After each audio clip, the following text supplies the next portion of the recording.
घर कैसे ढूंढेंगे, और घर ढूंढ लिया तो उसमें लीज साइन करनी होती है। जो मिस्टेक्स हम लोगों ने करी जब मैं और मेरा हस्बैंड यहाँ पर मार्च 2022 में कि घर है रहने को, एयरबीएनबी है, फर्स्ट एंड लास्ट 2 मंथ का रेंट लिया गया। इसमें हम ये गलती करने वाले थे, हमें पता ही नहीं था कि वाटर इंक्लूडेड है या नहीं है, हाइड्रो इंक्लूडेड है, स्पाइडर्स भी यहाँ पर बड़े आते हैं। हमारे पास यहाँ पे उस टाइम कोई जॉब नहीं थी, तो जब वो नेक्स्ट डे आए उन्होंने देखा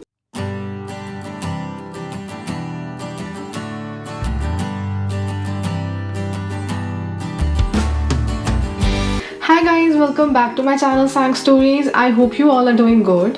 So it's been 1 year since I and my husband moved to Toronto in March 2022 last year as a permanent resident. And since then बहुत सारी ऐसी चीज़ें हुई हैं जहाँ पे बहुत सारी learnings हुई हैं, हमें बहुत सारी हमने गलतियाँ करके सीखा है। जब भी आप इंडिया से कनाडा आते हो, आपका सबसे पहला स्ट्रेस क्या होता है?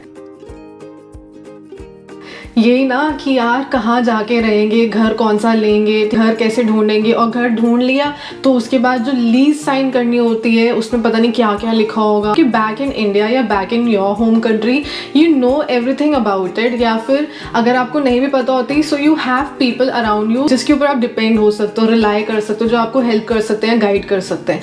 बट यहाँ पे you know it's good to trust people but you can't trust people blindly. जब मैं और मेरा हस्बैंड यहाँ पर मार्च 2022 में लास्ट ईयर आए थे यहाँ पे, तो हमने एयरबीएनबी बुक कर लिया था फॉर 15 to 20 डेज, जहाँ पर हम स्टार्टिंग में रुके थे। सो 15-20 दिन के लिए तो हम लोग सेट थे कि घर है रहने को, एयरबीएनबी है। उसके बाद का क्या?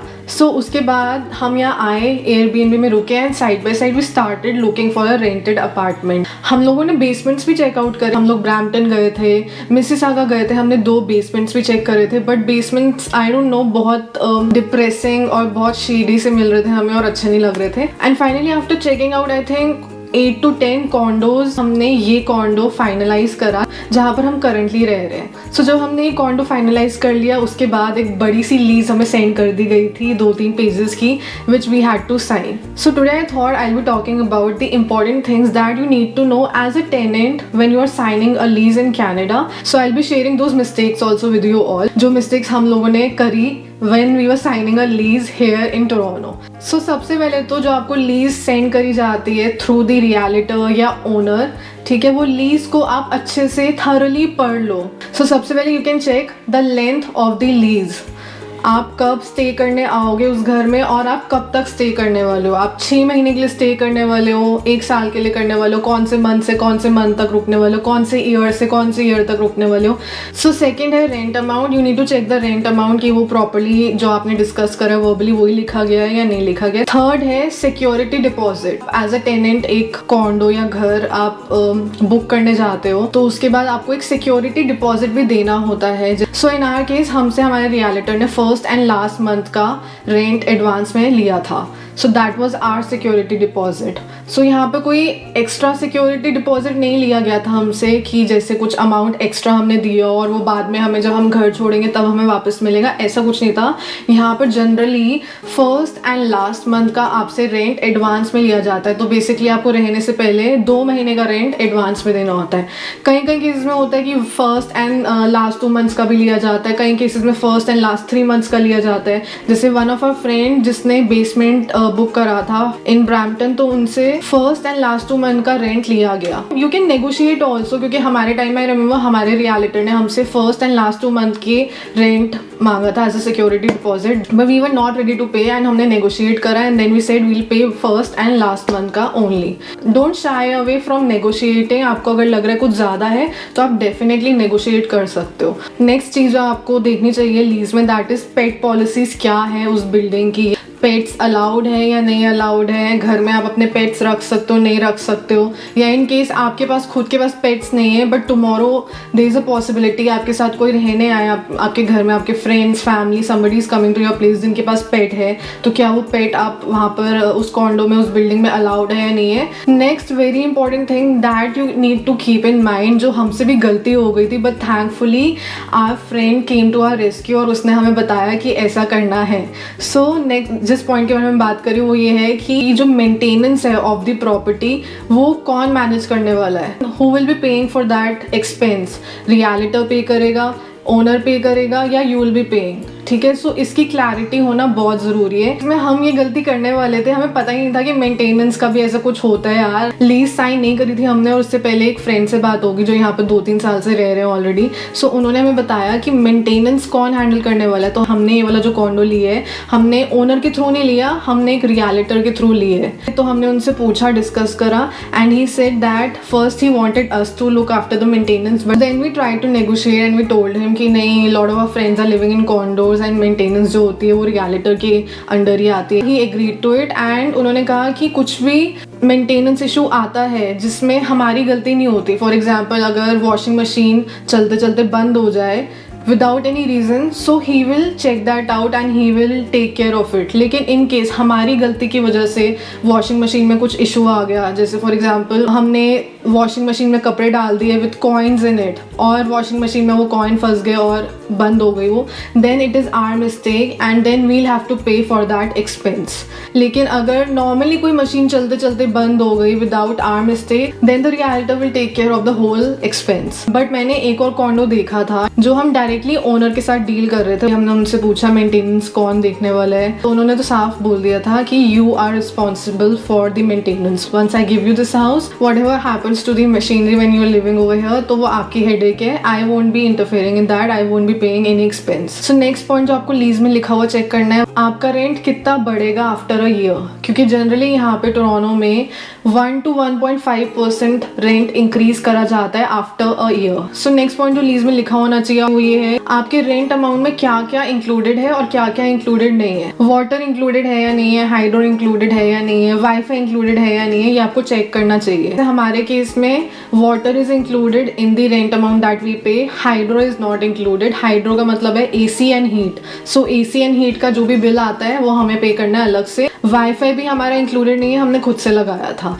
बट कहीं कहीं बिल्डिंग्स में, जैसे हमने जो दूसरा कॉन्डो चेक करा था, वहाँ पर वाईफाई सेंट्रलाइज था और वो हमें उसके लिए कुछ पे नहीं करना था। ये सारे सब पॉइंट्स हो गए जो आपको चेक करना चाहिए in the lease. Second major point is कि जब आप घर में शिफ्ट होने वाले हो, उससे पहले जब आप फिजिकली चेक करने जाओगे घर को, तो उसको अच्छे से इंस्पेक्ट करना बहुत ज़रूरी है। चेक फॉर एनी डैमेजेस और रिपेयर्स। डिश वॉशर चल रहा है नहीं चल रहा, वॉशर ड्रायर चल रहा है नहीं चल रहा है, ठीक है। ड्रॉर्स खोल के अच्छे से देखो।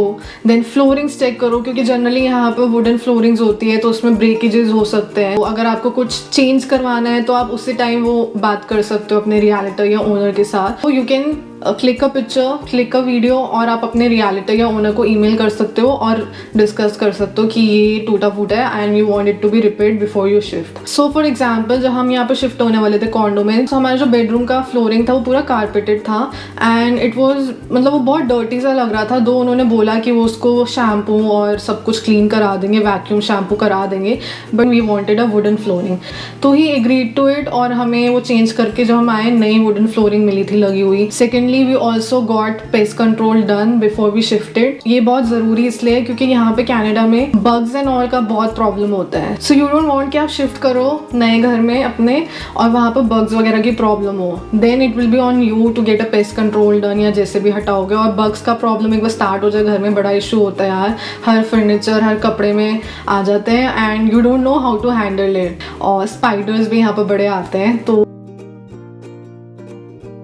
सो या दीज आर द थिंग्स। जब हम इंस्पेक्ट करने आए थे, घर चेक करने आए थे अपना, तो दो वी वर वेरी एक्साइटेड क्योंकि बैल्कनी से व्यू बहुत अच्छा था, बट उस चक्कर में हम बाकी सारी चीज़ें इंस्पेक्ट करना भूले नहीं, हमने सब कुछ अच्छे से चेक करा। तो don't shy away from telling the realtor और द ओनर जो भी आपको कमियाँ लग रही हैं घर में पहले से, क्योंकि once you sign the lease और उसके बाद जब आपको घर वापस रिटर्न करना होगा, तब they won't shy away at all from asking you कि ये क्यों टूटा हुआ है, ये क्यों ऐसा है, ये वो क्यों ऐसा है। So third point which you need to take care before signing a lease, वो है to research about your landlord. You can also read about the property management. So अगर आप कॉन्डो में रहने जा रहे हो तो उस बिल्डिंग के बारे में आप पढ़ सकते हो, उसके रिव्यूज कैसे हैं, मैनेजमेंट कैसा है, रियलिटर कैसा है, उसके रिव्यूज, कस्टमर रिव्यूज कैसे हैं, पॉजिटिव नेगेटिव, कंप्लेंट्स है नहीं है, कंप्लेंट्स है तो कितने टाइम के बाद रिजॉल्व हो गई। सो क्योंकि आप उनका बैकग्राउंड चेक करो नहीं करो, वो तो डेफिनेटली आपका करने वाले हैं। सो क्योंकि हम न्यू इमिग्रेंट थे, हमारे पास यहाँ पे उस टाइम कोई जॉब नहीं थी, सो हमारे इंडिया के जो भी प्रीवियस एम्प्लॉयर्स थे उनकी डिटेल्स मांगी गई थी and we thought maybe वैसी मांगी जा रही है बट कॉल वॉल नहीं जाएगा, बट कॉल करा जाता है, चेक करा जाता है। तो एक तो फर्स्ट ऑफ ऑल बिल्कुल सही डिटेल्स प्रोवाइड करना, कुछ भी फेक करने की कोशिश मत करना यहाँ पे, क्योंकि background check, thorough background check होता है। नेक्स्ट पॉइंट है that understand your rights and responsibilities. So आपको एज अ टेनेंट एक टेनेंट इंश्योरेंस बाय करना पड़ता है जो आप मंथली पे करोगे and you can buy this tenant insurance from various banks in Canada, plus बहुत सारी प्राइवेट कंपनीज भी हैं जो प्रोवाइड करती हैं। हमने एक प्राइवेट कंपनी से अपना टेनेंट इंश्योरेंस लिया है और हम मंथली कुछ $30 पे करते हैं एंड $30 पर मंथ पे करने होते हैं and we are insured for $1 million Canadian dollars. और इसमें आपके घर को कुछ होता है जब आप रह रहे हो या आपके पर्सनल बिलोंगिंग्स को होता है, कुछ भी एक्सीडेंट होता है तो that everything would be covered in that insurance. So guys insurance लेना इसलिए ज़रूरी है ताकि कल को कुछ भी इशूज़ हो ना, छोटे या बड़े इशूज़ हो, तो आपको पैसे ना खर्चने पड़े यहाँ पर, क्योंकि बहुत एक्सपेंसिव होता है यहाँ पे सब कुछ। सो फॉर एग्जाम्पल अभी आई थिंक 2 महीने पहले तो हमारे नीचे वाले फ्लोर में वहाँ पर किसी का कॉन्डो है जहाँ पर उनको बाथरूम में कुछ मेंटेनेंस इशू था एंड WC में से पानी लीक कर रहा था या कुछ हो रहा था, तो and they were not at home. तो जब वो नेक्स्ट डे आए उन्होंने देखा काफ़ी पानी पूरा घर में लीकेज आया हुआ है, पानी से पूरा पानी भरा हुआ था और जो उनके नीचे वाले फ्लोर में रह रहे थे उनके वहाँ भी लीकेज आया हुआ था और उन्होंने कंप्लेन भी करी थी to property management to just check out कि ऐसा क्यों हो रहा है, कहाँ से आ रही है seepage. So by the time the people who were staying in that condor, जिनके घर में लीकेज हुई थी, वो घर वापस आए तब तक काफ़ी ज़्यादा लीकेज हो गई थी, पानी पूरा भर गया था, नीचे का भी नुकसान हुआ। मतलब पता चला था कि कुछ $50,000 का खर्चा आया था उनके ऊपर। अगर इंश्योरेंस नहीं हो सो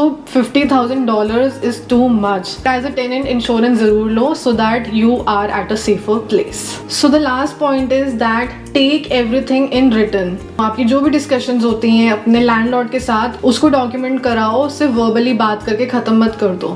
शर्मा शर्मी में ये मत करना कि यार चलो ठीक है यार यहाँ पर कैनेडा में है, कैनेडा में थोड़ा कोई करप्शन होती है, कैनेडा में थोड़ा कोई गलत कर सकता है। हर जगह अच्छे लोग भी होते हैं, बुरे लोग भी होते हैं। सो इसलिए आप अपनी सेफ्टी अपने हाथ में रखो and don't trust people blindly. वाह क्या बात करी है मैंने। So guys, have a happy renting experience in Canada. All the best to you all for your new journey. And that's about it for this video guys. अगर आपको मेरी आज की वीडियो अच्छी लगी होगी तो please do like, share and subscribe to my channel. And I'll see you in my next video. Till then, bye.